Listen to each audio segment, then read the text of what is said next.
प्रकाश घाडगे यांचं देखील आहे। महाराज साहेबांचा एकनिष्ठ मावळा म्हणून प्रकाश घाडगेंनी पुन्हा एकदा आपली भूमिका सर्वांच्या समोर या ठिकाणी जाहीर केली। पूनमताईंना आपला जाहीर पाठिंबा व्यक्त केला। त्याचप्रमाणे सन्माननीय वैष्णवीताई कदम भारतीय जनता पक्षाच्या महत्त्वाच्या पदावर कार्यरत असताना देखील त्यांनी देखील मनाचा मोठेपणा दाखवत महाराज साहेबांचा शब्द मानून या ठिकाणी पूनमताईंना आपला पाठिंबा देत निवडणूक न लढण्याचा विचार केला। त्याबद्दल त्यांचा देखील सन्मान होतो। टाळ्या वाजवत त्यांच्यासाठी देखील। आणि सर्वात शेवटी आपल्या सुवर्णाताई पाटील यांचं देखील आपण कौतुक आणि अभिनंदन करूयात, कारण सन्माननीय महाराज साहेबांचा शब्द त्यांनी देखील ऐकला आणि पूनमताईंना हा पाठिंबा त्यांनी या निवडणुकीच्या निमित्ताने दिला। सुवर्णाताई पाटील यांचं देखील मनपूर्वक कौतुक। मी धन्यवाद सर्व मान्यवरांचे माननीय आणि महाराज साहेबांना बसण्याचे सदस्य सन्माननीय आशुतोष चव्हाण यांना विनंती करेन। वार्ड क्रमांक 17 मध्ये महाराज साहेब आणि नगराध्यक्षाचे उमेदवार अमोलजी मोहिते उपस्थित आहेत आणि सर्व मान्यवर उपस्थित आहेत। मला वार्ड क्रमांक 17च्या बाबतीत महाराज साहेब थोडक्यातच मी बोलणार आहे, तुम्हाला जायचंय। पण वार्ड क्रमांक 17 मध्ये आतापर्यंत आम्ही तुमच्या माध्यमातून आणि तुमच्या आशीर्वादाने केलेली काम आहेत। सगळं काय केलंय हे तुम्ही केलंय, मग आम्ही तुमच्या मागे लागून महाराज साहेब हे काम करायचं ते काम करायचंय म्हणून हे सगळे कामं झालेली आहेत, महाराज साहेबांच्या माध्यमातून झालेली आहेत। हे सगळ्यांना माहीत असून दे। पाण्याची 36 कोटीची स्कीम आपली विलासपूर गोळीबार आणि शाहूनगरची स्कीम 100% पुढच्या 2 महिन्यात ती पाण्याची स्कीम चालू होणार आहे। सगळ्यांना घरोघरी पाणी व्यवस्थित वेळेत मिळणार आहे। रस्त्याचे काम, लाईटची काम जवळजवळ माझ्या हिशोबाने 36 कोटी रुपयाचं काम, रस्ते, लाईट, गटर आणि 37-38 कोटी रुपयाची पाण्याची स्कीम। या विलासपूर गोळीबारला एवढं काम महाराज साहेबांच्या माध्यमातून झालंय। माझा त्याच्यात पाठपुरावा असेल, माझ्या बरोबर माझी बहीण उभी आहे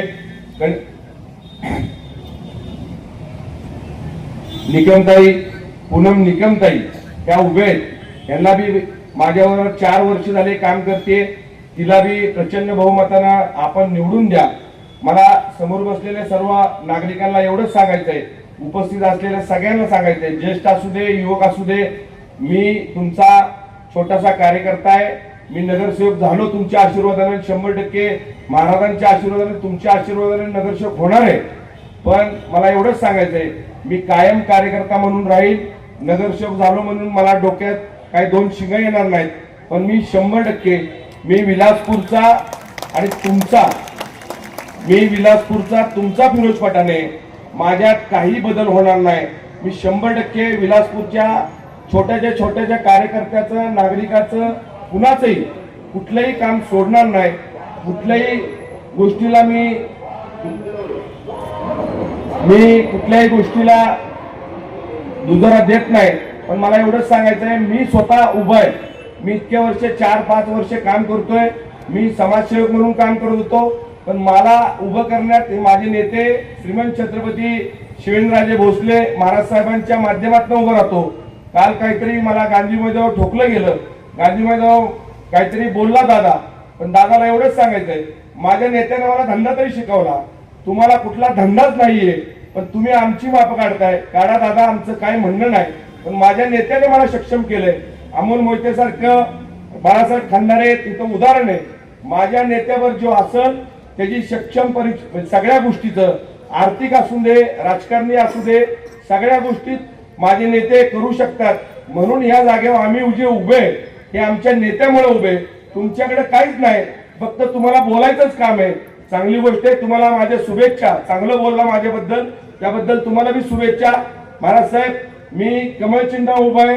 कमळ चिन्ह ह्या इथं माझ्या वार्डात कमळ चिन्हाचीच काय कार्यकर्ते, काय जवळचे माझे मित्र माझ्या विरोधात प्रचार करतात, पण त्यांना बी मला खास करून सांगायचंय, मित्रांनो, मी कमळ चिन्ह उभा आहे। मी भाजप पक्षाचा उमेदवार आहे। मला तुम्हाला नम्र विनंती करायची, सगळ्यांना हात जोडून सांगायचंय, मी कमळ चिन्ह उभा आहे, दुसऱ्या कुठल्याही चिन्हावर नाही। आणि अधिकृत उमेदवार मी आणि पूनमताई आहे, हे सगळ्यांना माहीत असू दे। जसं किरवेताई म्हणल्या, कुणीतरी महाराज साहेब स्पीकर लावलाय, त्या स्पीकर मध्ये लावलंय 40 वर्ष काम करतोय आणि इतकं काम केलं म्हणजे कुठं ग्राउंड केलं, कुठं रस्ते केले. मला एवढंच सांगायचंय, 1 रुपयाचा बी फंड आणला असेल, तिन्ही 4 उमेदवार काय उभे, त्यांना पूनमताईच्या विरोधात 2-3 उमेदवार उभे, माझ्या विरोधात बी 1 उमेदवार उभे, त्यांना 1 रुपयाचाही फंड आणला असेल, तुम्ही सगळी जण जनता सुज्ञ आहे, 1 रुपयाचा बी, दुसरा रुपया बी नाही म्हणून 1 रुपयाचा बी कुठल्याही माध्यमातून फंड आणला असेल, उगाच खोटं लोकांना दिशाभूल करायचं काम करू नका. पण महाराजसाहेब एवढंच सांगतो, तुमच्या माध्यमातून इथून पुढं विलासपूरमध्ये जी काय विलासपूरची काम राहिले, जी काय विलासपूरचं भरपूर कामं राहिल्यात, रस्त्याची कामं आहेत, महाराजसाहेब एक रिक्वेस्ट करतो, तुम्ही सगळ्या गोष्टी मला दिल्यात आणि एवढं मोठं आज मला तिकीट दिलं, माझ्यासारख्या सर्वसामान्य कार्यकर्त्यांना हात तुम्ही एवढं मोठं तिकीट दिलं आणि पक्षाचं तिकीट दिलं, त्याबद्दल तुमचे श्रीमंत छत्रपती शिवेंद्रराजे भोसलेंचे, श्रीमंत छत्रपती उदयनराजे भोसलेंचे आणि भाजप पक्षाचे खरोखर मनापासून आभार मानतो. माझ्यासारख्या छोट्याशा कार्यकर्त्याला कमळ चिन्ह उभं केलं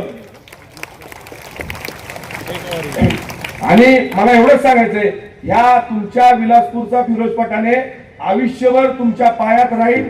फिरोज भाई जवळजवळ 20 ते 25 वर्ष माझ्याबरोबर आहेत. साताऱ्यात आल्यापासून त्यांचा माझा संबंध आहे. पण त्यांची काम करायची एक हिरिरी जर पाहिली आपण, तर कोणतंही काम करताना ते वाद पण घालतात आणि पण काम पण करून घेतात. म्हणजे एक लहान मुलगा जसा हट्ट करतो तसा हट्ट करून तो म्हणजे महाराजांच्या मागं असू देत किंवा कोणाच्या पण मागं असू देत काम करून घेतात. त्यांचं काम जर पाहिलं गेलं तर तुम्ही कोविडमध्ये तुम्ही इथल्या लोकांनी पाहिलं असेल, कोणत्याही गोष्टीचं त्यांनी इथं कमी पडून दिलं नाही. दूध असू देत, भाजी असू देत, अन्नधान्य.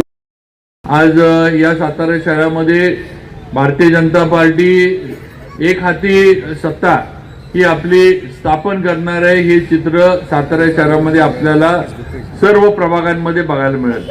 आज भारतीय जनता पार्टी ही आपण बघत आलोय की विकास कामावर, प्रगतीवर भर देणारा आपला पक्ष आहे.